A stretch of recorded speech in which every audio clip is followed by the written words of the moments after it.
Chegou na manhã do meu aniversário de 64 anos. Envelope simples, sem endereço do remetente, sem selo, apenas meu nome escrito à mão em uma letra inclinada familiar. Cecília. Quase não percebi. Tinha sido passado por baixo da porta da frente, confundindo-se com as contas. O envelope não parecia nada especial, mas algo na letra me embrulhou o estômago. Minha mão pairou sobre ele por um segundo antes de eu pegá-lo. Meu coração já batia mais rápido. Sentei-me no sofá e o abri lentamente, sentindo um frio estranho, apesar do sol da manhã que entrava pelas janelas da sala. Dentro havia um cartão de aniversário, um daqueles genéricos com flores em aquarela e escrita azul suave que dizia: desejando-lhe paz e alegria. Eu não tinha paz há anos, mas não. Foi isso que me tirou o fôlego. Era a letra lá dentro. Eu a conhecia. Cada volta, cada linha.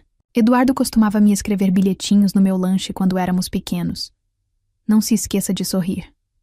Volte para casa em segurança. Já sinto sua falta. Eu não via a letra dele há 20 anos. E lá estava ele, me encarando agora. Feliz. Aniversário, Cecília. Eu nunca fui embora. Olhe no porão. O cartão escorregou da minha mão e caiu no carpete. Senti o sangue sumir do meu rosto. Eu não conseguia me mexer. Não conseguia nem piscar.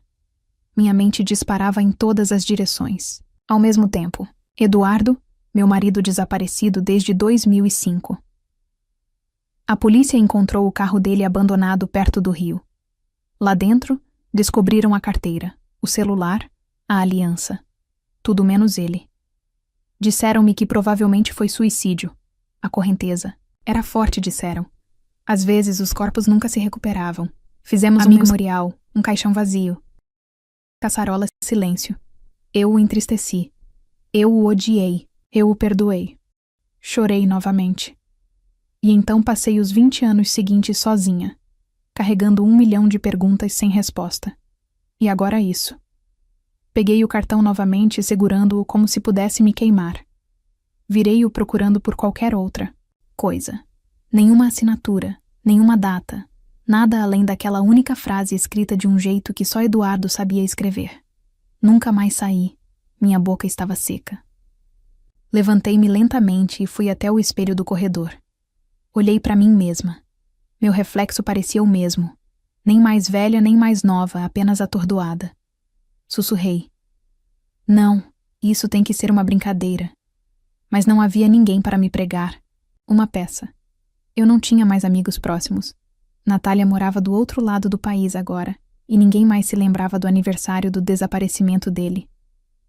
Caminhei até a porta da frente, abri-a e olhei para os 2 lados da rua. Ninguém. Apenas a brisa farfalhando as árvores. Um jornal perdido ainda jogado na entrada da garagem. Quem poderia tê-lo colocado ali? Quem o faria? Meu coração batia forte enquanto eu olhava para o envelope novamente. Virei-me e encarei o corredor que levava ao porão. Aquele porão estava silencioso havia 2 décadas. Eu não fazia mais do que varrê-lo 1 ou 2 vezes por ano. Eu não precisava de espaço de armazenamento. Não precisava de lembretes. Mas agora, tudo o que eu conseguia pensar era: o que ele quis dizer? Procure no porão. Seria uma metáfora, uma ameaça, um pedido de socorro. Eu não queria ir lá embaixo, não sozinha, não sem respostas, mas também não podia ignorar.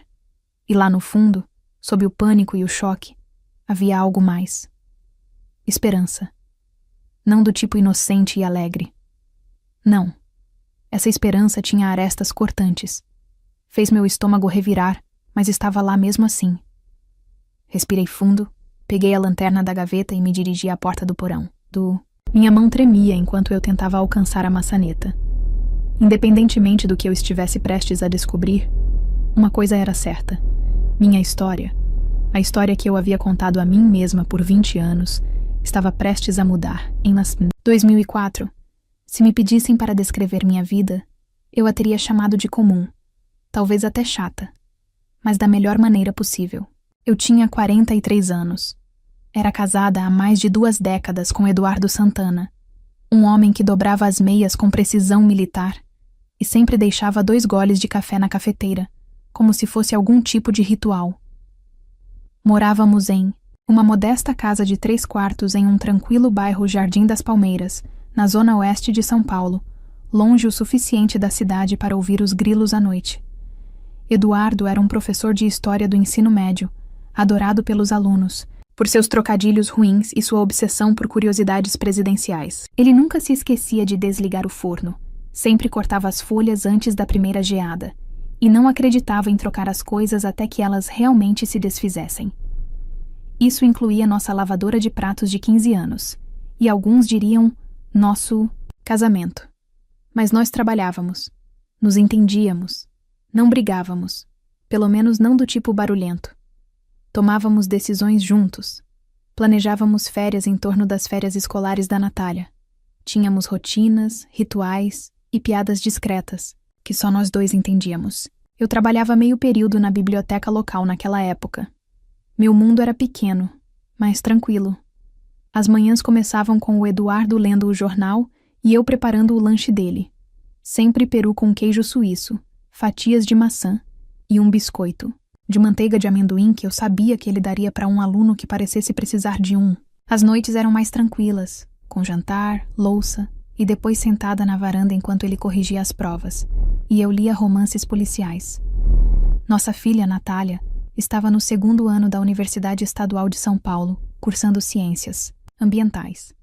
Ela ligava 2 vezes por semana, sempre com alguma novidade sobre compostagem, protestos ou algum professor que admirava. Eu sentia muita falta dela, mas tinha orgulho. Eduardo também, embora nunca expressasse isso tão bem quanto... E a maneira dele de demonstrar amor era mais prática. Enviava meias extras para ela no inverno, recortava artigos de jornal. Ela vai saber que estou pensando nela, dizia ele. Olhando para trás, não havia fogos de artifício em nosso casamento, mas havia conforto. E conforto quando você está com alguém há tempo suficiente. Parece amor. Toda sexta-feira à noite, pedíamos pizza na pizzaria do Nino. Nem precisávamos perguntar um ao outro o que queríamos. Meio cogumelo e azeitona preta para mim, queijo simples para ele. Ele sempre escolhia o filme, geralmente algo com espiões ou submarinos. E eu sempre dormia no meio do filme. Ele me cutucava para acordar quando os créditos passavam e dizia: "Você perdeu a melhor parte." Como sempre fazia. Aos domingos, íamos de mãos dadas à feira. Ele sempre carregava as sacolas, mesmo quando eu oferecia. Nunca falávamos sobre nada inovador. Geralmente sobre o tempo, fofocas da vizinhança, qual filho ia se casar. Mas eu nunca me sentia entediada. Eu me sentia segura, acolhida, como se o mundo pudesse mudar ao nosso redor. Mas nós continuaríamos os mesmos. Foi isso que tornou tudo depois tão difícil de acreditar, porque nada parecia quebrado. Não mesmo. Não houve portas batendo, nem telefonemas sussurrados no meio da noite, nem manchas de batom nos colarinhos. Ele simplesmente estava lá, consistente, previsível, meu.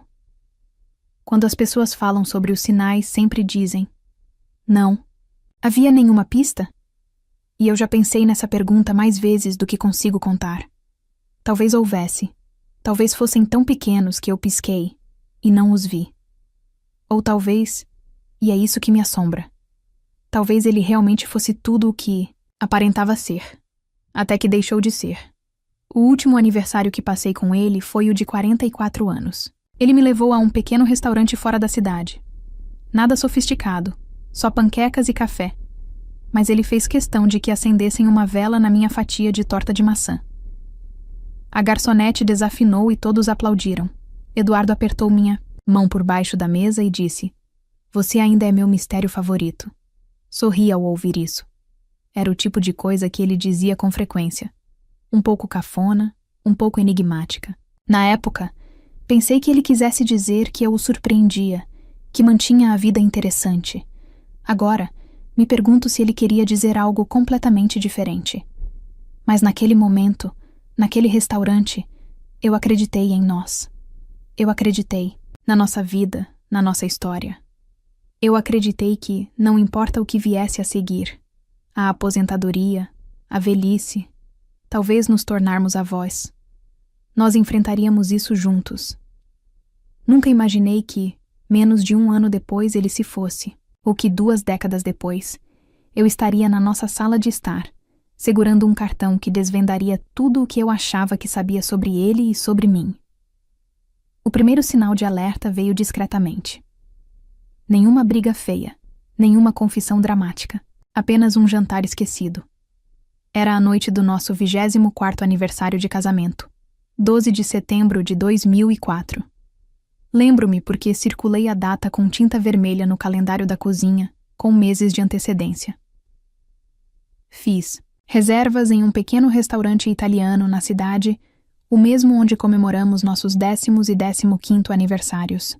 Coloquei o mesmo vestido azul que ele disse uma vez que fazia meus olhos parecerem céus de verão. E até usei batom, algo que eu não fazia há anos. Eduardo não estava em casa quando me arrumei. Imaginei que ele tivesse ido comprar um presente, ou talvez parado para comprar flores. Coloquei meu celular no parapeito da janela e esperei. Passaram-se 6 horas, depois 6 horas e 30 minutos. Às 7 horas, o restaurante ligou para confirmar se ainda estávamos chegando. Tentei ligar para Eduardo, mas caiu direto na caixa postal. Às 8 horas, eu ainda estava sentada na beira da cama, toda maquiada e de salto alto, olhando para a porta da frente como se ela fosse abrir sozinha. Meu coração não estava disparado. Não era pânico que eu sentia. Era mais confusão. Uma dor que se espalhava lentamente no meu peito. Eduardo era muitas coisas, mas não era esquecido. Ele se lembrava de aniversários, das datas de entrega na biblioteca, da data de vencimento do leite. Isso fazia parte do seu charme. Então, como ele podia esquecer isso? Quando finalmente entrou, às 9 horas e 15 minutos, pareceu surpreso ao me ver de vestido. Ah, disse ele parando na porta. Você ainda está acordada. Eu não disse nada. Não consegui. Eu estava tentando engolir o nó que se formava na minha garganta. Eu tive uma reunião. Continuou tirando o paletó. Problemas com os pais. A mãe do garoto Cardoso chegou e não quis sair. Eu acabei perdendo a noção do tempo. Sem desculpa e só isso. Como se isso explicasse tudo. Olhei para ele. Olhei de verdade. Sua gravata estava frouxa e a camisa levemente amassada, e havia uma mancha de café perto da bainha. Ele parecia exausto e completamente alheio à decepção que o aguardava. Fiz reservas. Eu finalmente disse. Nosso aniversário. Ele piscou. É hoje. Foi então que senti algo mudar. Não exatamente entre nós, mas dentro de mim. Como se um pequeno fio tivesse se soltado. Nada se rompeu. Nada se rasgou. Mas eu senti do mesmo jeito. Ele entrou na cozinha e abriu a geladeira. Posso fazer ovos para nós? Ofereceu-se. Quase ri ovos no nosso aniversário. Em vez disso, assenti lentamente e fui ao banheiro. Tranquei a porta e chorei baixinho em uma toalha para que ele não ouvisse. Na manhã seguinte, havia um buquê de cravos embrulhado em plástico sobre a mesa da cozinha. Flores de posto de gasolina não são as minhas preferidas.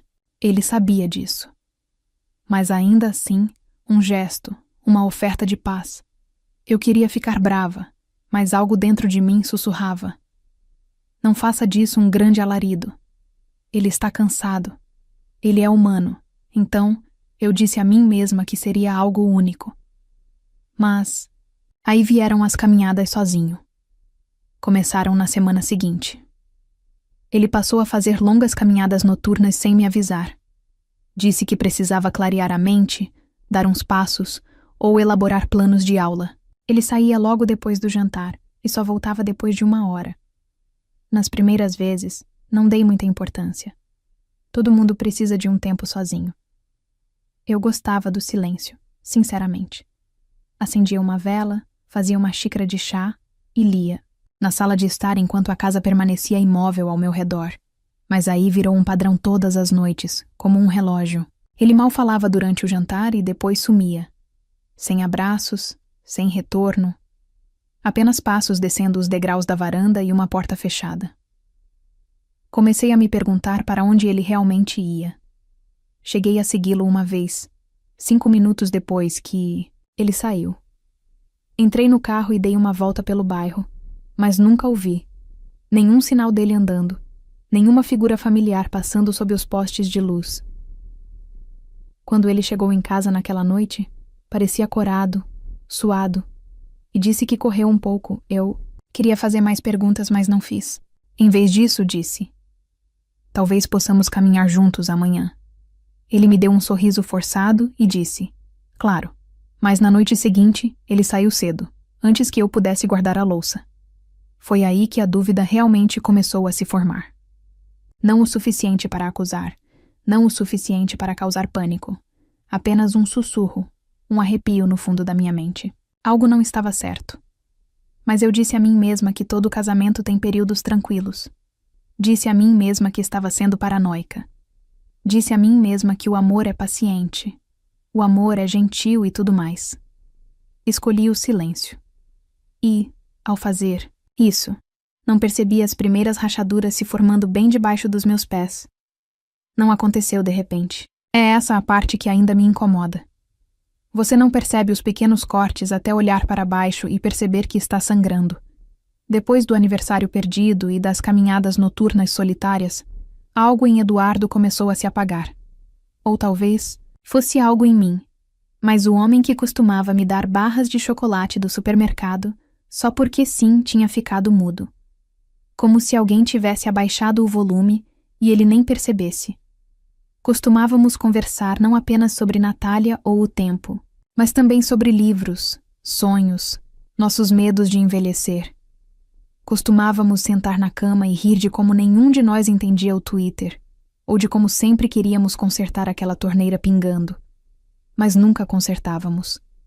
Mas agora as conversas se resumiam à logística. Você pagou a conta do gás? Tem sopa na geladeira. Vou chegar tarde em casa. Nada mais. Nada de piadas, perguntas, carinho. Lembro-me de uma manhã em particular. Eu tinha acordado cedo para preparar o café da manhã para ele. Um café da manhã de verdade, não só torrada e café. Fiz ovos do jeito que ele gostava, fritos com pimenta e uma fatia de bacon de peru. Até cortei um pouco de melão e coloquei tudo em um dos pratos de cerâmica que havíamos comprado na nossa viagem de aniversário anos atrás. Ele desceu, olhou para o prato e disse: obrigado, antes de levá-lo à mesa. Sem contato visual, sem beijo na bochecha, apenas um agradecimento seco e cansado. Ele comeu em silêncio, lendo o jornal. Sentei-me à sua frente, esperando por algo. Um sorriso, uma conversa, um momento. Nada aconteceu. Quando ele saiu para o trabalho, fiquei parada na porta e o observei caminhar até o carro. Ele não acenou, nem olhou para trás. Passei o dia inteiro, me sentindo uma estranha na minha própria casa. Naquele verão, ele parou de vir para a cama no mesmo horário que eu. No começo, ele dizia que estava corrigindo as provas atrasado, depois não conseguia mais dormir. E depois eu simplesmente o encontrava, dormindo no sofá quando eu descia de manhã. Tentei tomar a iniciativa. Coloquei a música antiga que costumávamos dançar na cozinha. Estendi a mão para ele quando caminhávamos pela entrada da garagem. Cheguei a sugerir uma escapada de fim de semana. Só nós dois, ele sorriu. Um sorriso forçado e educado. As coisas estão muito agitadas agora, disse ele. Sempre foram agitadas. Por fim, parei de tentar. Não por raiva. Eu não estava com raiva. Eu estava cansada. Cansada de estender a mão por um vão cada vez maior e nunca sentir a mão dele tocar a minha. A parte mais difícil não era a solidão, era a invisibilidade. Há um tipo específico de dor em perceber que a pessoa com quem você divide a cama não te vê mais, que você se tornou parte da mobília, o ruído de fundo, uma figura num canto da vida dela, em vez de ser o centro. Certo domingo, na igreja, uma mulher perguntou a Eduardo como estávamos. Ele respondeu: na mesma, sem nem olhar para mim. Sorri e acenei com a cabeça. Esse tinha se tornado o meu papel. O de esposa sorridente e que acenava com a cabeça. Mais tarde naquela semana, cortei o cabelo. Nada drástico. Apenas o suficiente para emoldurar meu rosto e me sentir revigorada. Cheguei em casa, vesti uma blusa nova e preparei sua caçarola favorita para o jantar. Ele não percebeu, não disse uma palavra, apenas se serviu de um prato, comeu em silêncio e foi para o porão. Isso era outra coisa. O porão. Ele começou a passar mais tempo lá embaixo. Disse que estava organizando caixas velhas, mas eu nunca ouvi muita coisa se mexendo. Só o som da porta se fechando, a luz acendendo e horas de silêncio. Às vezes, eu ia até o topo da escada e escutava. Uma vez até gritei para baixo dizendo que precisava de ajuda. Ele não atendeu. Fiquei ali pelo que pareceu uma eternidade antes de ir embora, em silêncio, envergonhada por sequer ter perguntado. Com o tempo, comecei a encolher. Não fisicamente, mas emocionalmente. Parei de falar tanto, parei de tentar compartilhar meu dia, parei de planejar pequenas surpresas. Era como viver com um fantasma. Só que fantasmas não deixam canecas de café na pia, não enchem o cesto de roupa suja com meias, que você ainda dobra. Não te beijam na testa por hábito, só para você perceber que o gesto não tem mais importância. Eu não estava apenas sendo ignorada. Estava sendo apagada aos poucos. E ainda assim eu dizia a mim mesma que casamentos passam por fases. Só quando a humilhação se tornou pública e palpável é que percebi que algo muito mais profundo já havia passado. Era o jantar de formatura da Natália, início de junho, de 2005. Ela simplesmente atravessou o palco com sua beca e cabelo verde e prata, radiante de orgulho. Eu chorei, é claro. Eduardo aplaudiu educadamente. Lembro que ele mal tirou fotos, disse que esqueceu de carregar a câmera, embora eu o tivesse lembrado 2 vezes na noite anterior. Tínhamos planejado um pequeno jantar depois, só a família e alguns amigos e professores da Natália. Uma comemoração aconchegante num restaurante perto do campus, o tipo de lugar com iluminação acolhedora, cardápios escritos à mão e guardanapos de linho que pareciam chiques demais para guardanapos.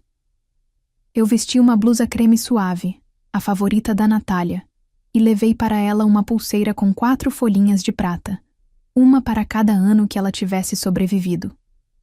Eduardo chegou atrasado, não muito, talvez uns 10 minutos, mas ao entrar parecia apressado. Deu um abraço de lado na Natália, resmungou algo sobre o trânsito e sentou-se no assento ao lado dela sem nem olhar para mim. Eu ignorei. A noite era para Natália. Mas tudo parecia um pouco estranho. Ele ficava olhando o relógio e olhando para a entrada, como se esperasse que outra pessoa chegasse. Tentei interagir. Perguntei sobre um livro que ele estava lendo, sobre um aluno que ele estava orientando. Ele deu respostas curtas e educadas, mas distantes. Seu tom era seco, como se não pudesse gastar energia em frases longas. Então, durante a sobremesa, aconteceu. Um dos professores da Natália, Dr. Leandro, um homem gentil, de voz suave e apaixonado por ecologia, inclinou-se sobre a mesa e perguntou a Eduardo: "Então, o que sua esposa faz?" Ele estava olhando diretamente para mim. Antes que eu pudesse abrir a boca, Eduardo respondeu: "Ah, ela é só a esposa." Disse isso com uma risadinha, um pequeno dar de ombros, como se fosse inofensivo, como se fosse uma piada que todos entenderiam. Mas ninguém riu, nem mesmo o Dr. Leandro. Ele apenas piscou e deu um sorriso forçado antes de mudar de assunto. Senti o sangue subir à minha cabeça. Eu não sabia bem o que fazer. Olhei para a Natália, que franzia a testa para o pai. Ela me olhou quase como se pedisse desculpas, como se tivesse feito algo errado. Minha garganta se apertou. Afastei um pouco, o prato de sobremesa subitamente enjoada. Eduardo não percebeu, e o resto da noite ficou turva. Conversas zumbiam ao meu redor, mas eu me sentia como se estivesse sob um vidro, sorrindo quando deveria, concordando, rindo de piadas que não ouvia. Meus ouvidos zumbiam com aquelas palavras. apenas a esposa. Eu ficava repetindo na minha cabeça o tom, a naturalidade, a desconsideração casual da vida que eu havia dado a ele, de quem eu era.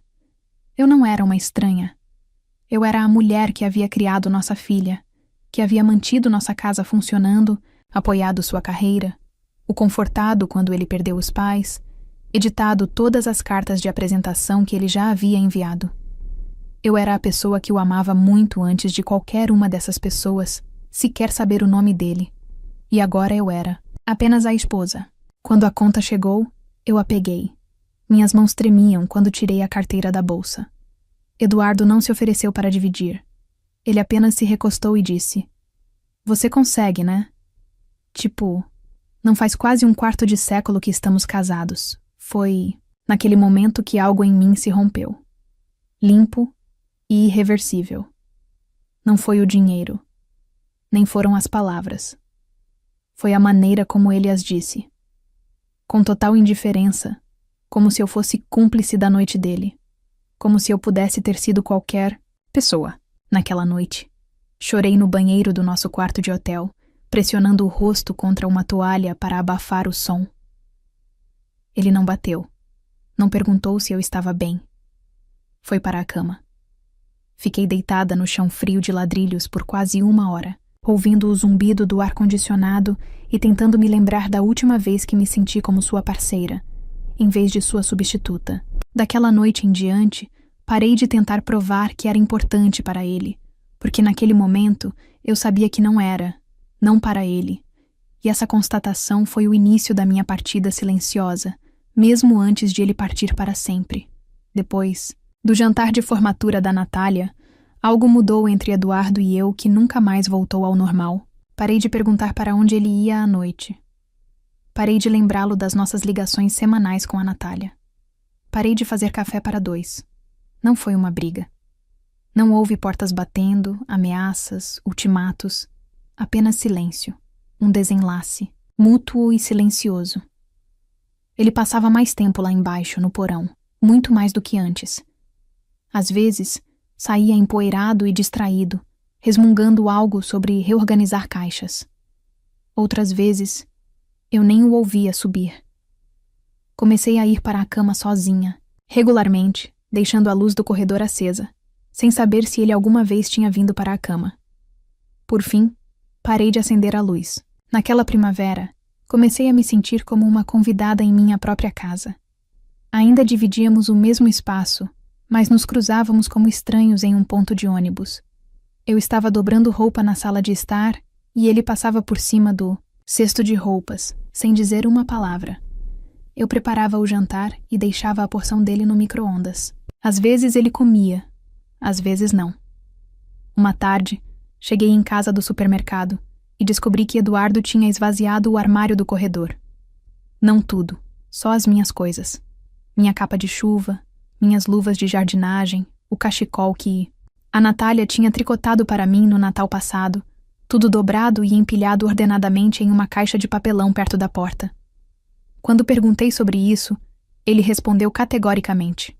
Eu precisava de mais espaço. Sem desculpas, sem explicações. Foi nesse momento que percebi que estava sendo eliminada. Pedaço por pedaço, cômodo por cômodo. Mas não discuti. Não gritei. Em vez disso, subi as escadas, tirei os sapatos e sentei na beira da cama por quase 1 hora, olhando para o espaço onde os chinelos dele costumavam ficar. No início de julho, arrumei uma mala pequena e fui de carro até a casa da Natália para passar o fim de semana. Disse a Eduardo que precisava de uma pausa, só um tempo para pensar. Ele não perguntou para onde eu estava indo. Nem tirou os olhos das palavras cruzadas. Tudo o que disse foi: ok. Natália também não fez muitas perguntas, mas eu podia ver nos olhos dela a preocupação, a mágoa. Ela arrumou a cama de hóspedes sem dizer uma palavra e sentou-se ao meu lado no sofá com uma caneca de chá e um cobertor. Assistimos a reprises de programas antigos, sem que nenhum de nós realmente assistisse. Acho que nós dois sabíamos que eu não voltaria para a mesma vida. Mesmo assim, voltei para casa no domingo à noite. Abri a porta da frente e encontrei As luzes apagadas, a TV ainda ligada e um prato de comida intocado no balcão. Eduardo não estava lá. A casa estava tão silenciosa que parecia ter esquecido como respirar. Fiquei na cozinha por um longo tempo, esperando por algo. Um barulho, um rangido na porta, uma voz. Mas nada aconteceu. Então chegou a manhã que finalmente destruiu a ilusão de que aquilo ainda era um casamento. Era uma terça-feira, 21 de junho. Lembro-me porque era o solstício de verão, o dia mais longo do ano, embora tenha acabado parecendo o mais escuro. Eduardo disse que ia ao mercado comprar leite. Mal levantei os olhos das minhas luvas de jardinagem enquanto assentia. Ele deixou a porta entreaberta atrás de si. Terminei de aparar as plantas da minha casa, limpei o balcão e esperei o som do carro voltando. Ele não voltou. À noite eu estava andando de um lado para o outro. À meia-noite liguei para o telefone dele, direto para a caixa postal. Deixei uma mensagem, depois outra, depois mais 5. Pela manhã, relatei seu desaparecimento. Sua carteira foi encontrada 2 dias depois no banco da frente do carro estacionado em uma estrada de terra com as chaves ainda na ignição. Não havia sinais de luta, pegadas, nem testemunhas. A polícia disse que parecia suicídio. Ele pode ter entrado no rio. Disseram-me que às vezes as pessoas escolhem lugares remotos para ter privacidade. Mas ele não deixou nenhum bilhete, nenhum aviso, nenhuma despedida. Apenas uma escova de dentes no banheiro, um par de sapatos perto da porta dos fundos e uma cama vazia que permaneceria assim por anos. Todos presumiram que eu tinha acabado, que eu seguiria em frente, venderia a casa, reconstruiria, me recuperaria, mas não o fiz porque não estava com raiva. Eu nem estava quebrada. Eu estava oca, silenciosamente destruída. E isso era de alguma forma pior. Depois que Eduardo desapareceu, o tempo deixou de significar alguma coisa. As primeiras semanas foram um borrão de perguntas, compaixão e caçarolas. Pessoas com quem eu não falava há anos enviaram cartões. Natália veio de avião e ficou por um tempo. Os vizinhos cortaram a grama do meu jardim sem pedir. As moças da igreja entregaram um ensopado de atum com macarrão e uma torta de pêssego com orações, escritas à mão coladas nas tampas de alumínio. Mas no segundo mês, as ligações diminuíram. No terceiro, as pessoas pararam de pedir atualizações. Você vai superar isso, diziam. Ou pior, talvez seja uma bênção disfarçada.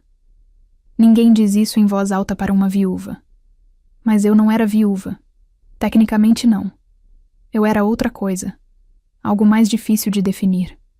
Uma esposa sem marido. Uma vida em pausa. Uma pergunta sem resposta. Não houve um funeral. Não imediatamente. Durante meses recusei-me a acreditar que ele tinha ido embora. Meu cérebro continuava a dar nós na lógica. Talvez ele tivesse tido um colapso. Talvez estivesse num hospital com amnésia. Talvez tivesse fugido e se arrependido. Cada vez que o telefone tocava uma pequena parte de mim, pensava que seria ele a explicar-se, a pedir desculpas e a voltar para casa. Mas o telefone só trazia contas, telemarketing ou, pior, silêncio. Por fim, cedi à pressão. Fizemos um memorial. Nenhum corpo. Apenas uma foto emoldurada de Eduardo, das nossas últimas férias na serra em pé num pier, acenando e sorrindo como se nada estivesse errado. Fiquei ao lado daquela foto e apertei a mão de pessoas que me disseram o quão forte eu era. Não me lembro de nada do que eu disse. Só me lembro do peso do meu vestido preto e de como Natália apertou minha mão com tanta força que deixou marcas de lua crescente na minha pele. Depois do culto fui para casa e me deitei na cama, ainda vestida. Olhei para o ventilador de teto e o ouvi. Clicar, clicar, clicar, enquanto ele girava, hipnotizando-me até a quietude. Parei de atender a porta, parei de verificar a correspondência, parei de ir ao supermercado. Minha geladeira se encheu de sobras estragadas e iogurte vencido. Eu sobrevivia com biscoitos salgados, pêssegos em lata e chá preto. Às vezes, eu não comia nada. Eu deixava o jardim de lado. As ervas daninhas cresciam selvagens, rastejando sobre o caminho de pedras que tínhamos construído juntos anos atrás. Eu as observava engolir as flores uma a uma da janela da cozinha, cansada demais para impedi-las. À noite, eu me sentava na cadeira dele, perto da lareira, agarrando um de seus moletons velhos como se ainda pudesse carregar seu perfume. Não carregava. Cheirava a poeira e amaciante de roupas. Mesmo assim, eu o segurava. Às vezes eu falava com ele, fazia perguntas que ninguém conseguia responder. Por que você foi embora? Você me odiava? Eu perdi alguma coisa? A casa gemia e se acomodava ao meu redor, como se tivesse sua própria dor para carregar. O pior de tudo era o porão. Eu o evitava como se fosse mal-assombrado. Aquela porta permaneceu fechada por meses. Eu dizia a mim mesma que era só um depósito, só bagunça, só sombras. Mas, lá no fundo, eu não conseguia me livrar da sensação de que algo vivia lá embaixo. Então, não era o Eduardo. Não literalmente, mas a versão dele que eu jamais conseguiria alcançar. As respostas, a verdade, a ausência dele preenchiam aquele espaço como uma névoa. Na única vez em que desci, só dei 3 passos antes de me virar. O ar estava pesado demais. O silêncio, barulhento demais. Quando chegou o primeiro aniversário do seu desaparecimento, eu não saía de casa havia semanas. Minhas roupas estavam largas. Meu reflexo parecia um estranho, pálido, cansado, mais velho do que eu me lembrava de ser. Naquela noite, sentei-me à mesa da cozinha com uma única vela acesa. Servi-me de uma taça de vinho e brindei a cadeira vazia à minha frente. Feliz aniversário, sussurrei. Minha voz falhou na segunda palavra. Então, apaguei a vela. E por um momento, pensei em apagar todo o resto também. Não o fiz. Não porque eu fosse forte, mas porque estava entorpecida demais para me mexer. Eu tinha chegado ao fundo, e não era fogo, nem caos, nem gritos. Era silêncio. Era o tipo de silêncio que não se preenche com música, oração ou caçarolas. Era o silêncio de saber que nunca se foi realmente visto. E agora não havia mais ninguém para te ver. Eu não sabia disso na época, mas algo em mim já havia começado a mudar. Muito lentamente, silenciosamente. Naquele poço de silêncio, uma semente havia sido plantada. E anos depois, ela floresceria com uma única linha em um cartão de aniversário que mudaria tudo. O cartão chegou na manhã do meu aniversário de 64 anos, escondido por baixo da porta como um segredo que ninguém queria revelar, pessoalmente. Àquela altura, a vida já havia retomado. Não a vida que eu tinha antes, mas uma versão mais tranquila. Eu passava os dias cuidando do jardim, lendo, evitando os cômodos que ainda ecoavam com o fantasma de Eduardo. Eu não esperava mais muito dos aniversários. Apenas um telefonema de Natália, talvez uma fatia de bolo se eu me lembrasse de fazer um. Naquela manhã, eu estava na cozinha fazendo chá quando vi o envelope no chão. Sem selo, sem endereço. Apenas meu nome, Cecília, escrito com uma letra que eu não via há 20 anos. Fiquei paralisada, olhando para ele por tanto tempo que a chaleira começou a chiar atrás de mim. O apito me sobressaltou, mas meus olhos permaneceram fixos no envelope. Meus dedos tremiam enquanto eu o pegava, abrindo-o lentamente como se fosse explodir. Dentro havia um cartão de aniversário, um pastel genérico, barato, mas as palavras lá dentro fizeram meus joelhos fraquejarem. Feliz aniversário, Cecília. Eu nunca saí. Procure no porão. Deixei o cartão cair. Não porque estivesse com medo, não exatamente, mas porque o cômodo parecia ter se inclinado para o lado, como se a gravidade tivesse mudado sem aviso. Eu havia passado 2 décadas acreditando que Eduardo estava morto. 20 anos imaginando seus últimos momentos, imaginando um rio, um corpo perdido na correnteza e no tempo. 20 anos construindo um desfecho a partir do silêncio. E agora isso. A letra era inconfundível. Ele sempre escrevia seus C maiúsculos com uma curva dramática e fazia seus E minúsculos como pequenos 3 invertidos. Eu costumava provocá-lo. Por isso, quando ele assinava cartões de Natal. Lá estava de novo. Cada letra perfeita, cada curva e acusação. Agarrei a borda do balcão tentando recuperar o fôlego. Pensei em todas as explicações racionais. Uma piada de mau gosto, uma falsificação, talvez Natália tentando me forçar a encerrar o assunto com alguma intervenção elaborada. Mas ninguém conhecia a letra de Eduardo como eu, e ninguém mais sabia a verdade sobre o que nunca encontramos naquele porão. Eu havia evitado aquele espaço por anos. Não conseguia me obrigar a vasculhar as caixas dele. Não conseguia digerir as memórias amontoadas entre álbuns de fotos empoeirados e fitas VHS rachadas. O porão era um cemitério, e eu o havia deixado assim. Mas agora ele me chamava. Peguei a lanterna e forcei meus pés em direção à porta do porão. A maçaneta estava fria, desconhecida. Liguei o interruptor no topo da escada, mas a lâmpada do teto já estava queimada há muito tempo. Os degraus rangiam sob meu peso. Quando cheguei ao fundo, o ar estava parado e denso. O facho da minha lanterna passou por móveis velhos cobertos por lençóis amarelados, caixas empilhadas com rótulos de Natal e o material escolar de Natália. Nada se movia havia anos, exceto ali. No canto mais distante da sala, perto da fornalha, havia um pedaço de parede que parecia um pouco diferente. Um pouco mais limpo, um pouco liso demais. Aproximei-me lentamente, com o coração batendo forte na garganta. A lanterna piscou. Dei um tapa nela. Murmurei um palavrão e a apontei de volta para a parede. Estendi a mão, passei os dedos pelo painel e senti a fenda. Uma rachadura fina, quase invisível. Empurrei. A princípio, nada aconteceu. Então, com um leve estalo, o painel cedeu. Uma porta escondida.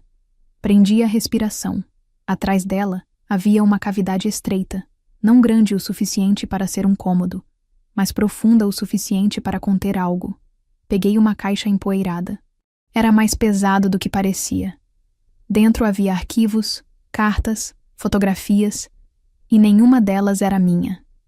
Havia fotos de Eduardo com pessoas desconhecidas, uma mulher que eu não reconhecia, sorrindo ao lado dele em um parque, beijando sua bochecha em uma cafeteria à beira-mar. Crianças também, um menino e uma menina. Pareciam ter cerca de 8 a 10 anos. Havia cartas assinadas por Marcos Andrade. O nome do meio dele era Santos. Carteiras de motorista com o rosto dele, mas um nome diferente. Recibos de lugares que ele nunca me contou que visitou. Passagens aéreas. Uma chave de depósito. Sentei-me pesadamente no concreto frio, a caixa no meu colo tremendo. Ele não tinha morrido. Ele não tinha desaparecido. Ele havia recomeçado sem mim. A dor que eu pensava ter enterrado voltou rugindo com uma nova face. Traição.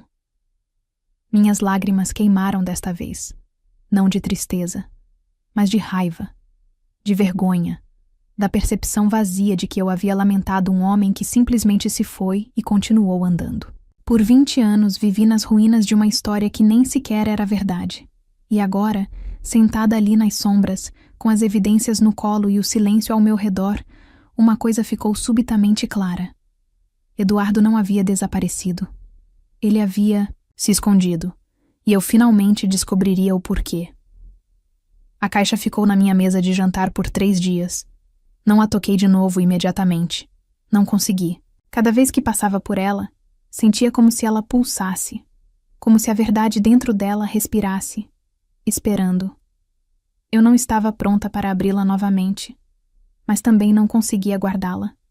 Ficou lá como uma ferida que eu não conseguia curar. Uma ferida que se recusava a fechar. Na primeira noite depois de encontrá-la, não dormi. Fiquei acordada com a luz do quarto acesa, meu corpo curvado para o lado vazio da cama. Eu esperava sentir raiva, uma fúria aguda, alta e devastadora, mas não veio. O que senti, em vez disso, foi tristeza, mais profunda do que eu imaginava ser possível. Não tristeza por Eduardo, não mais, mas pela versão de mim mesma que o amou. A mulher que esperou, implorou, lamentou. A mulher que questionou seu valor todos os dias durante 20 anos, se perguntando se havia feito algo errado. Eu tinha sido leal a um fantasma.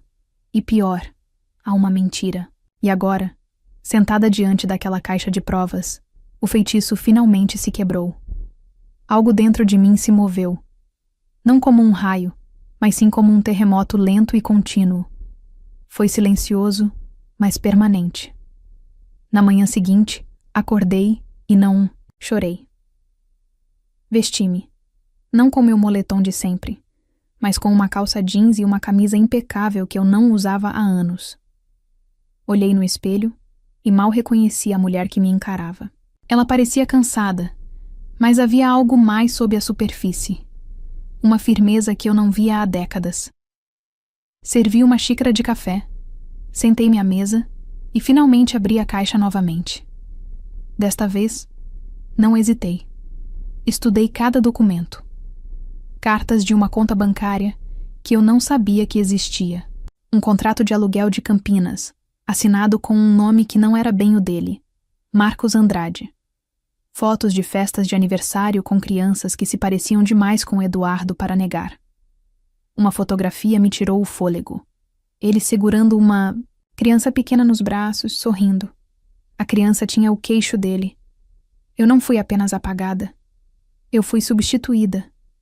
Mas em vez de deixar que isso me esvaziasse novamente, senti uma estranha calma me invadir. Porque agora eu sabia que não o havia decepcionado. Ele não havia sido destruído.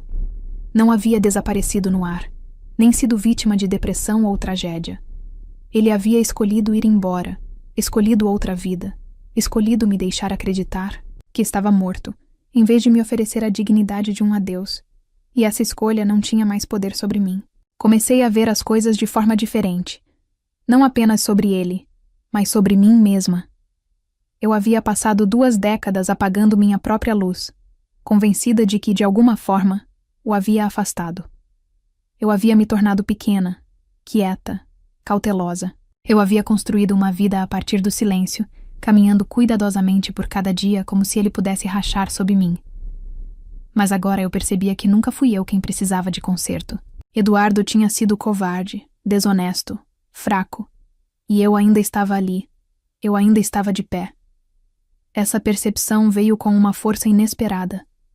Levantei-me da mesa, fui até o armário do corredor e peguei a caixa com as coisas que ele havia guardado, tantos anos atrás. Minha velha capa de chuva, o cachecol que Natália tinha tricotado para mim, as luvas que ele disse uma vez que me faziam parecer alguém que pertencia a um romance. Desfiz a mala. Pendurei o casaco no gancho perto da porta. Enrolei o cachecol no pescoço e fui dar uma volta. O ar lá fora parecia diferente, mais revigorante, como se estivesse me esperando. Passei pelas cercas vivas que eu não aparava há anos, pela caixa de correio que eu havia negligenciado, pelos vizinhos que eu havia evitado. Acenei para a família Martins do outro lado da rua.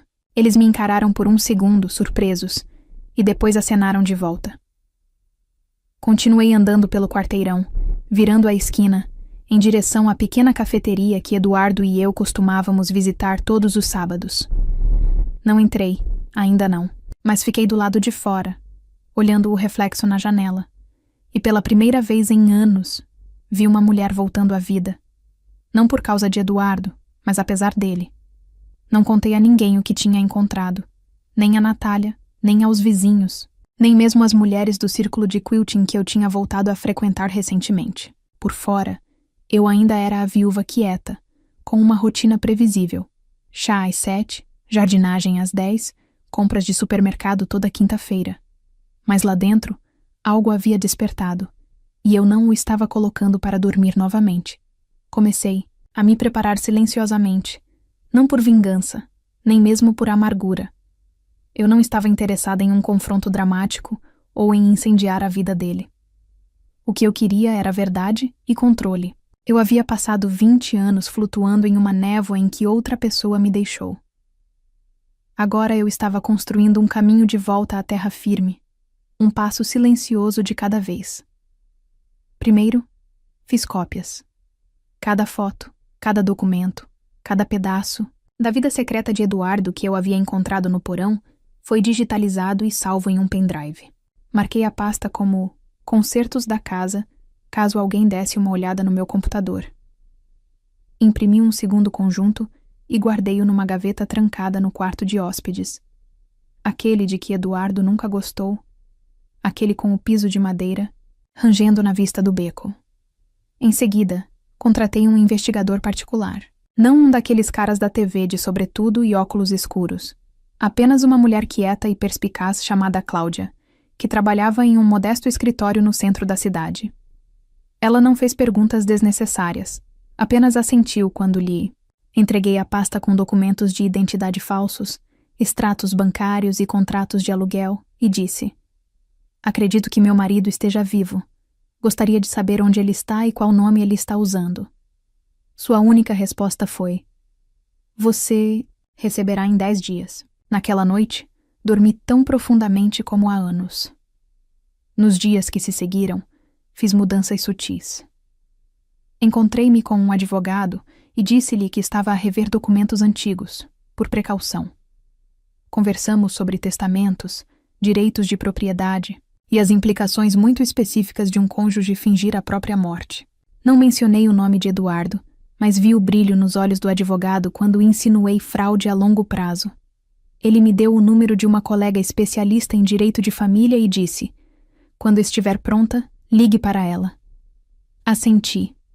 Em casa, limpei o porão. Sério, limpei mesmo. Organizei caixas, doei o que não precisava e coloquei as roupas velhas de Eduardo em sacos de lixo sem pestanejar. Encontrei mais pistas ao longo do caminho. Recibos bancários enfiados dentro de livros velhos. Um bilhete escrito num guardanapo numa língua que eu não conseguia entender. Guardei tudo. Cataloguei.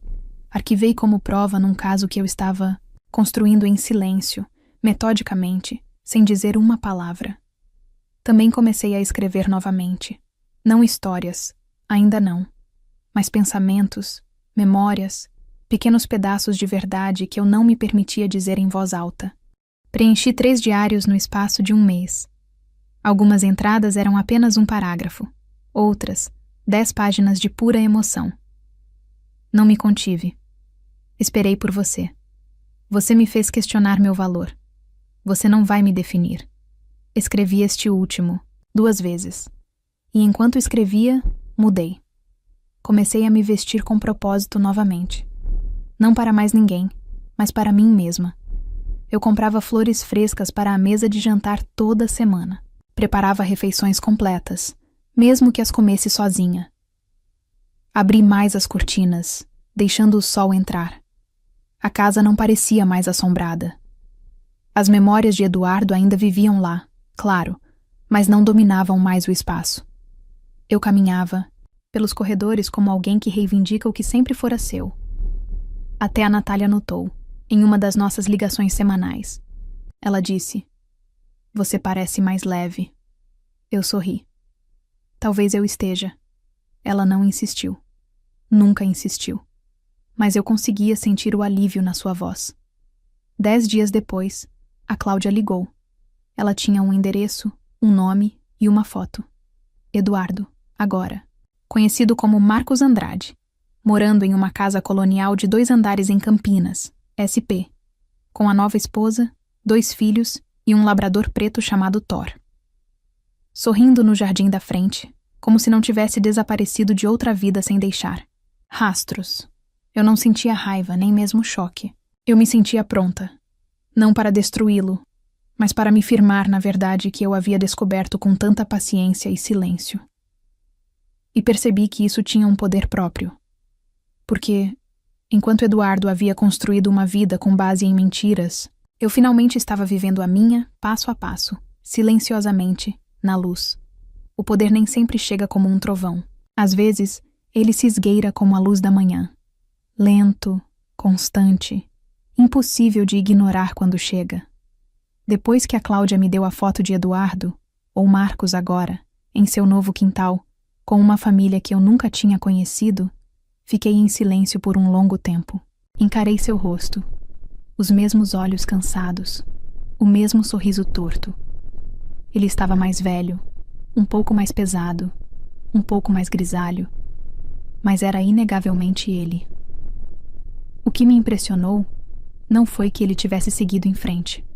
Foi como ele parecia normal, como se nunca tivesse destruído a vida de alguém, como se nunca tivesse dirigido até a beira de um rio e abandonado o passado sem uma única palavra de encerramento.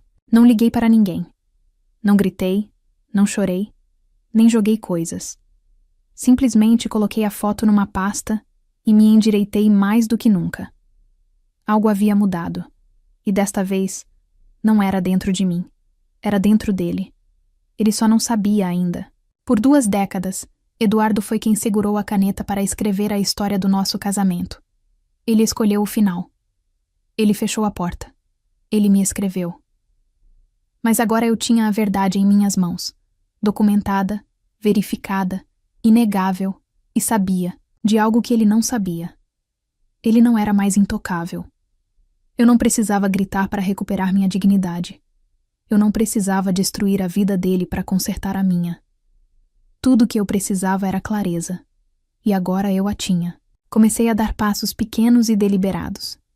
Atualizei meu testamento, removendo o nome dele e qualquer referência a parentes próximos. Redigi uma declaração formal de abandono, autenticada em cartório e protocolada. O advogado me ajudou a iniciar o processo para declará-lo legalmente vivo. Não porque eu quisesse algo dele, mas porque eu queria de volta tudo o que ele havia me deixado preso. A confusão, o limbo, a névoa jurídica de um cônjuge desaparecido que me assombrava há anos. Ele achou que eu ainda estava naquela névoa. Mas eu não estava. Eu estava em terra firme, e o chão sob ele estava prestes a tremer. Enquanto isso, eu seguia meus dias normalmente. Assei muffins para a venda de bolos da igreja. Ajudei Natália a escolher os presentes de chá de bebê para sua melhor amiga. Sorri para o caixa do mercado. Ninguém suspeitava que alguma coisa tivesse mudado, mas tudo havia mudado. Certa tarde, visitei o banco onde tínhamos uma conta conjunta. Apresentei calmamente a documentação que comprovava que ele estava vivo, a prova de sua identidade falsa e o fato de que ele nunca havia se divorciado legalmente de mim. O banqueiro pareceu atordoado, mas profissional. Ela me agradeceu pelos registros e disse que encaminhariam o caso para o departamento de fraudes. Saí me sentindo mais forte. Não vitoriosa, apenas segura. Eu não precisava de vingança. O que eu queria era que a verdade vivesse onde as mentiras haviam criado raízes. A gota d'água veio através de Natália, embora ela não soubesse. Ela ligou uma noite e disse: "Você não vai acreditar, mãe. Recebi um e-mail de alguém chamado Jonatas Campelo. Ele disse que conhecia o papai." Fiquei paralisada.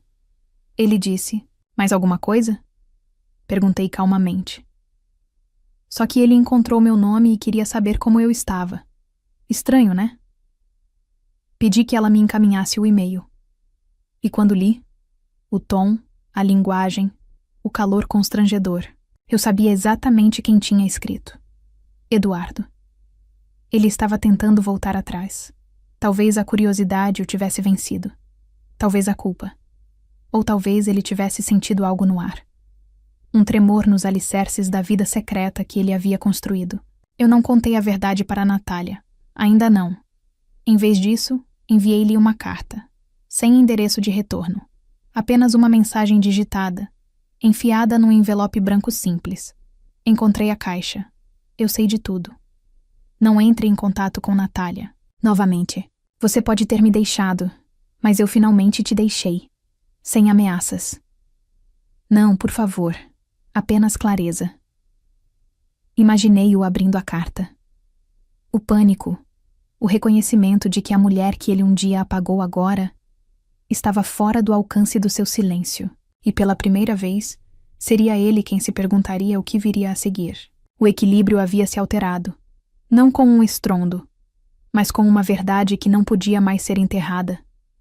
Não foi a raiva que me trouxe àquele banco no parque. Não foi vingança, nem rancor, nem mesmo curiosidade. Foi um desfecho, uma palavra, que eu costumava revirar os olhos, mas agora entendia com uma espécie de clareza sagrada. Eu não queria gritar com o Eduardo. Não queria dar um tapa nele. nem exigir uma explicação que eu sabia que ele jamais conseguiria dar. Eu só queria que ele me visse, o meu verdadeiro eu, a mulher que ele tentou apagar. Depois que enviei a carta, encontrei a caixa. Eu sei de tudo. Ele esperou 6 dias antes de entrar em contato. Um e-mail simples, sem assunto, apenas 3 linhas de texto. Por favor, deixe-me explicar. Nunca quis te machucar. Podemos nos encontrar? Fiquei olhando para a tela por um longo tempo. Então digitei. Parque Dona Lindu, sábado, 12h. Escolhi o local com cuidado. Não era nossa casa. Não era um lugar com memórias compartilhadas. Escolhi um lugar neutro, aberto e público, mas silencioso o suficiente para que a verdade se estabelecesse. O parque ficava no meio do caminho entre onde eu morava e onde a Cláudia dissera que ele morava agora. Duvidava que ele contasse a nova, esposa que me encontraria. Tudo bem. Eu não estava lá para atrapalhar. Estava lá para terminar. Cheguei cedo. As árvores estavam nuas, os galhos rígidos contra um céu cinzento de primavera. Uma brisa trazia o aroma de folhas molhadas e fumaça, de lenha distante. Sentei-me na extremidade mais distante do banco, perto do riacho, onde a trilha fazia uma curva o suficiente para que eu pudesse observar as pessoas se aproximando sem ser vista primeiro. E então ele apareceu. Eduardo, ou Marcos, como ele agora se chamava. Caminhava lentamente, como alguém se aproximando de uma cena de crime. Parecia mais velho do que na foto, mais magro. Seu cabelo estava quase todo branco. Ele usava uma jaqueta azul e carregava um pedaço de papel dobrado na mão. Provavelmente algo ensaiado, algo praticado. Ele me viu e congelou. Eu não me mexi. Depois de um momento, ele se aproximou e sentou-se, não muito perto.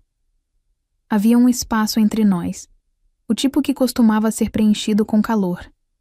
Agora estava frio, denso, com tudo o que não havia sido dito.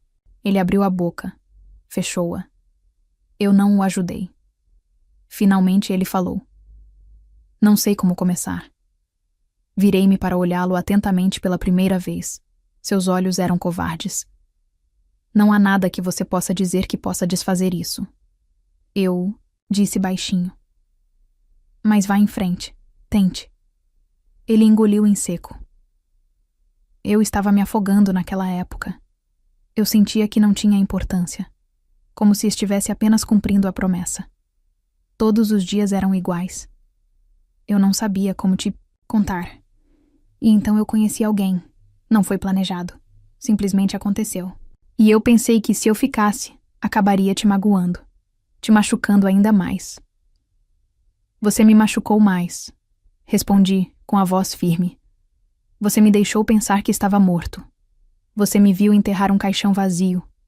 Você viu nossa filha. Chorar por um homem que nem teve coragem de se despedir. Ele se encolheu. Achei que seria mais gentil. Não, eu disse rispidamente. Não finja que foi misericórdia. Foi egoísmo disfarçado de desaparecimento. Ele olhou para o riacho, envergonhado. Não entrei em contato com Natália de novo, disse ele. Prometo. Só pensei que, talvez, depois de todos esses anos, eu não estivesse aqui para reconciliar Eduardo. Ele olhou para mim de novo. Olhou de verdade. Estou aqui porque quero que você veja o que tentou enterrar. Inclinei-me levemente.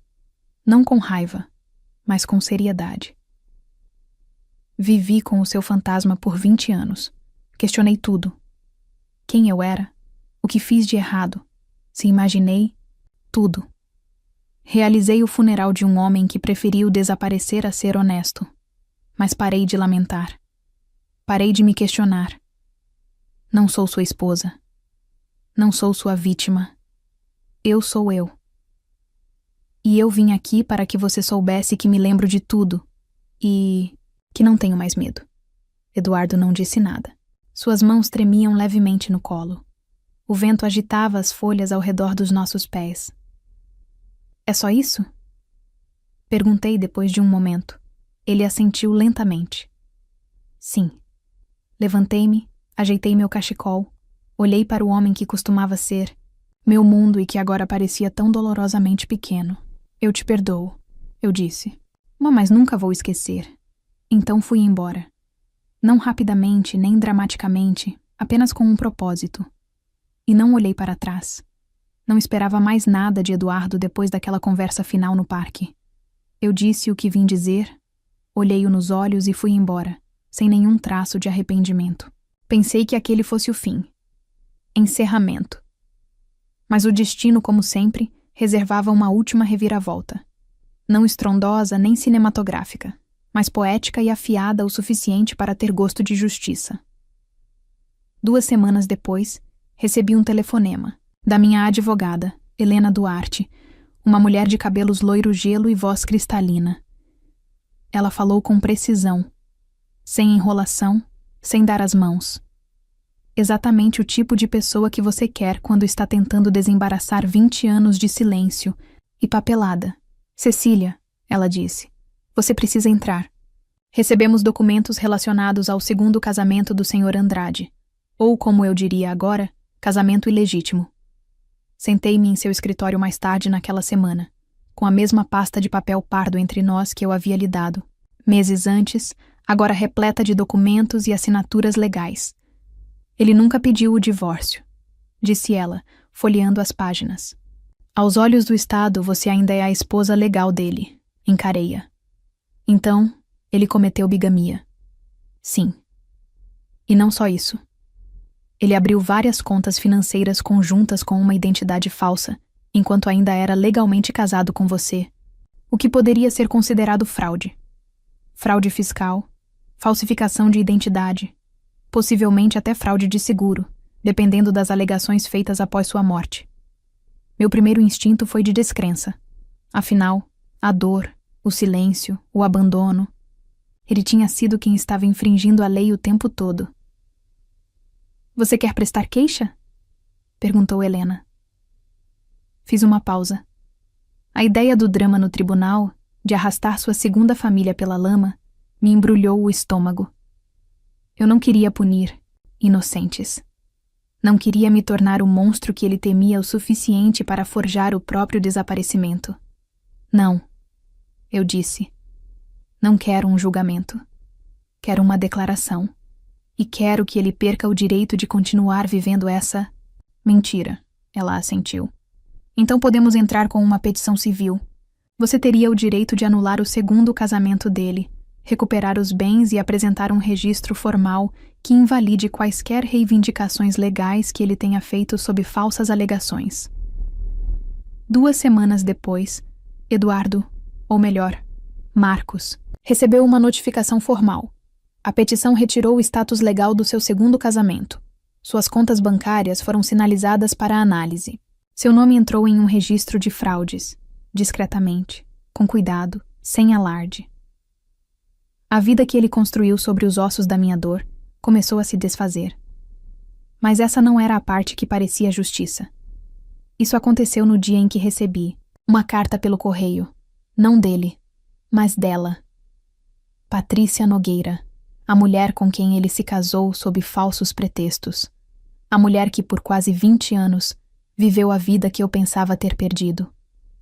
A carta foi escrita à mão, cautelosa, respeitosa.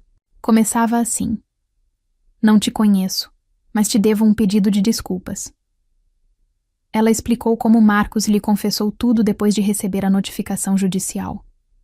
Ela ficou devastada, não apenas pela mentira, mas pelas décadas de traição, pela forma como ele desapareceu de uma vida inteira e deixou outra mulher carregar o peso de sua ausência. Ela disse que encontrou os arquivos que ele mantinha escondidos, as anotações que eu havia descoberto anos depois. Ela o confrontou e ele finalmente admitiu toda a verdade. Ela escreveu: casei-me com um homem que não conhecia de verdade. E você viveu a vida inteira se perguntando para onde ele foi. Sinto muito pela minha participação nisso, mesmo que tenha sido sem saber. Quero que saiba que ele se foi. Pedi que ele fosse embora. As crianças e eu reconstruiremos tudo, assim como você fez. Espero que um dia sua história lhe traga paz. Li a carta 3 vezes. A cada vez, O peso no meu peito diminuía um pouco mais. Ele havia perdido tudo. Não porque eu exigi, mas porque mentiras não ficam enterradas. Mesmo quando escondidas atrás de novos nomes, novos sorrisos, novos CEPs. Nunca mais falei com ele. Não precisava. Ele havia sido exposto não com violência, não com escândalo, mas com uma verdade silenciosa e inegável. Essa era a justiça que eu nunca soube que precisava. Porque o verdadeiro poder não estava no que eu tirava dele. Estava no que eu recuperava, para mim. Era uma quarta-feira chuvosa quando Natália ligou. Eu estava na cozinha limpando a bancada depois de assar uma fornada de biscoitos amanteigados de limão. Aqueles que o Eduardo adorava, mas pelos quais nunca me agradeceu. Hoje em dia, eu os asso para mim mesma, sem mais tentar agradar um fantasma. Meu celular vibrou. O nome da Natália apareceu na tela. Oi, querida, eu disse, encostando-o no ouvido. Sua voz estava estranhamente suave. Oi, mãe. Está ocupada? Acabei de assar. Respondi, sentindo algo em seu tom de voz. O que está acontecendo? Ela hesitou por um segundo, depois disse. Recebi uma carta do papai. O tempo não parou. Não exatamente, mas algo dentro de mim parou. Fechei a torneira da pia, enxuguei as mãos numa toalha e sentei-me à mesa da cozinha. Uma carta? Perguntei. Gentilmente. Só algumas páginas, escritas à mão, sem remetente. Ele disse o quê? Que vinha acompanhando minha vida de longe e que esperava que um dia eu o perdoasse. Ele disse que nunca deixou de me amar. Fechei os olhos. O fato de ele ter tido a audácia de me procurar depois de tudo não me surpreendeu. Mas ainda, assim doeu. O que você achou? Perguntei cautelosamente. Ela suspirou. Não respondeu. Acho que não vou. Sinceramente, estou apenas confusa. Ele quer perdão, mas não um relacionamento. Ele diz que sente muito, mas não explica direito por que foi embora. Parece que sim, eu disse suavemente. Houve silêncio na linha. Então ela disse algo que eu não esperava. Você já pensou que ele voltaria? Pensei nisso sim, mas não. Em termos de esperança, isso já tinha morrido há muito tempo, mas em termos de expectativa. Se eu realmente acreditaria que o Eduardo um dia apareceria, bateria na porta e diria que tinha cometido um erro, eu costumava... Admiti por muito tempo que imaginava a campainha tocando, ele parado ali, chorando, pedindo desculpas e contando alguma história sobre ter perdido a razão ou precisar recomeçar.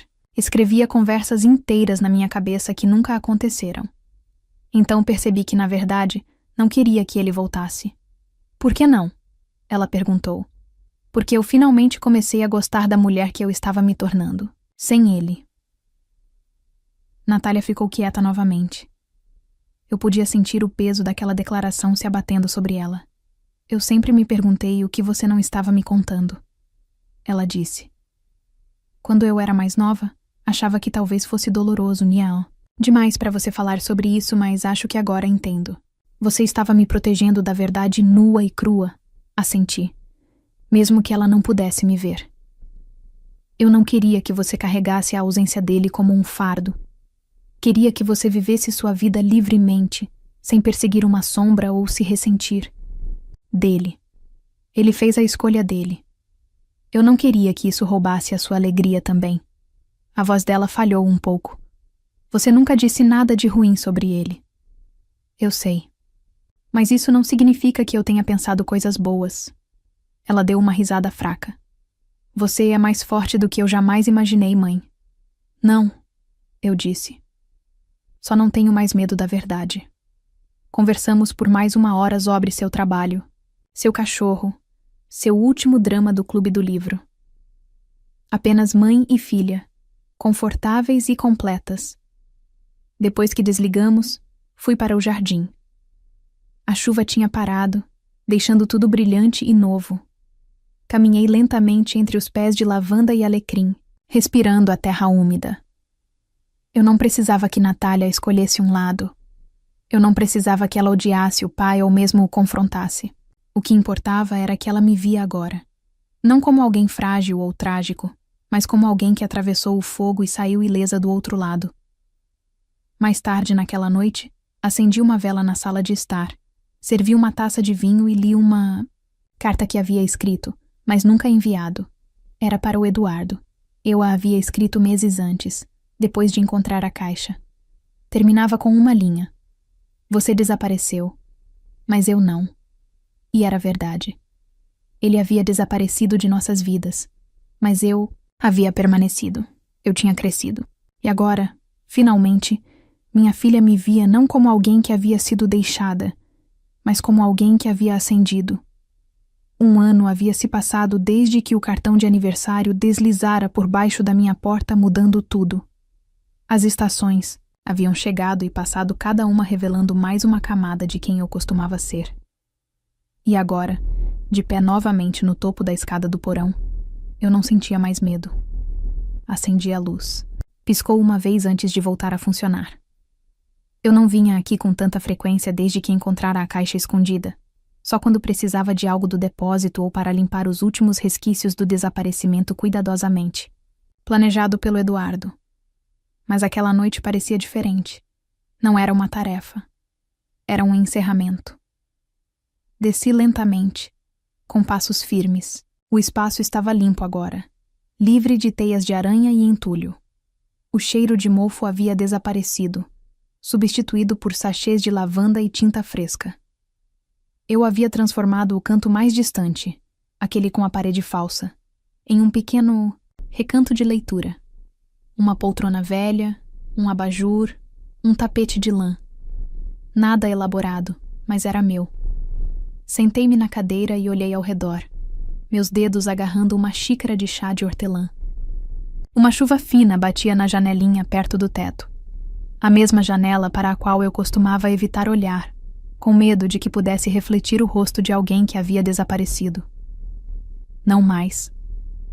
Pensei na mulher que eu costumava ser, aquela que estava naquele mesmo espaço com as mãos trêmulas e uma caixa cheia de traições no colo. Ela viveu de luto, não apenas por um homem, mas por uma versão inteira de sua vida que nunca existiu de verdade. E eu chorei por ela. Não com tristeza, mas com respeito, porque ela sobreviveu ao que poderia tê-la esvaziado completamente. Ela não apenas suportou o silêncio, mas construiu uma nova voz dentro dele. Eu costumava pensar que encerramento significava respostas, uma confissão, um final perfeito e completo. Mas agora, eu sei melhor. O encerramento é uma escolha. É atravessar a mesma porta que um dia te quebrou e perceber que ela não tem mais poder algum. Passei anos vivendo na penumbra, na ponta dos pés, em meio à dor, esperando por algo que nunca mais voltaria. Eduardo havia planejado sua própria saída, pensando que poderia partir sem consequências. Mas a verdade sempre vem à tona. Nem sempre com drama, mas com certeza. E quando chega, não deixa espaço para vergonha ou negação. Ela simplesmente é. Eu não carregava mais perguntas como correntes. Para onde ele foi? Por que ele foi embora? O que eu fiz de errado? Essas perguntas já haviam sido minhas companheiras. Agora eram fantasmas que não sabiam que estavam mortos. Pensei na voz de Natália ao telefone naquele dia, cheia de preocupação cautelosa e, em seguida, de admiração silenciosa. Como ela me viu por inteiro pela primeira vez. Não apenas como mãe, a constante, a consoladora, aquela que mantinha tudo costurado, mas como mulher. Uma mulher que havia perdido, quebrado, reconstruído e continuado. Era isso que importava no final. Não a queda, mas o levantar. Olhei ao redor do porão mais uma vez, para as caixas agora claramente etiquetadas, para as prateleiras que guardavam pedaços do meu passado, mas que não me definiam mais. Para o brilho suave da luminária, lançando luz nos cantos onde a escuridão costumava se instalar. E então coloquei a mão no bolso e tirei o cartão. Aquele que começara tudo. Estava amassado agora, com as bordas gastas de tanto abrir e fechar. Segurei-o por um instante, depois me levantei e fui até a lareira que eu havia instalado no outono passado. Pequena, elétrica, apenas o suficiente para aquecer o ambiente. Liguei-a, observei as chamas suaves tremeluzirem e coloquei o cartão no fogo. Ele se enrolou rapidamente, enegrecido nas bordas. As palavras "Eu nunca fui embora", olhando para o porão, desapareceram em fumaça e cinzas. Ele estava certo, de certa forma. Ele nunca foi embora de verdade, porque eu carreguei a ferida da sua ausência por anos. Mas agora, eu estava escolhendo deixá-lo ir. Não por ele, por mim. As cinzas subiram e desapareceram. Eu sorri. Então, subi as escadas, apaguei a luz e fechei a porta atrás de mim. Não porque eu tivesse medo do que estava lá embaixo, mas porque, finalmente, eu havia trazido a luz comigo e não precisava mais olhar. Agora me diz. O que você achou da história de Cecília? O que você faria se recebesse uma mensagem de alguém que desapareceu há 20 anos? Escreve aqui nos comentários. Eu quero muito saber. Se você gostou do vídeo, clique em curtir e se inscreve no canal também. Assim você não perde nenhuma história emocionante. E não esquece, deixa também o seu comentário com uma classificação de 1 a 10 para mostrar o quanto você gostou, porque assim eu consigo trazer mais vídeos que sejam interessantes para você. Assista também ao vídeo que agora está aparecendo na sua tela. Até breve.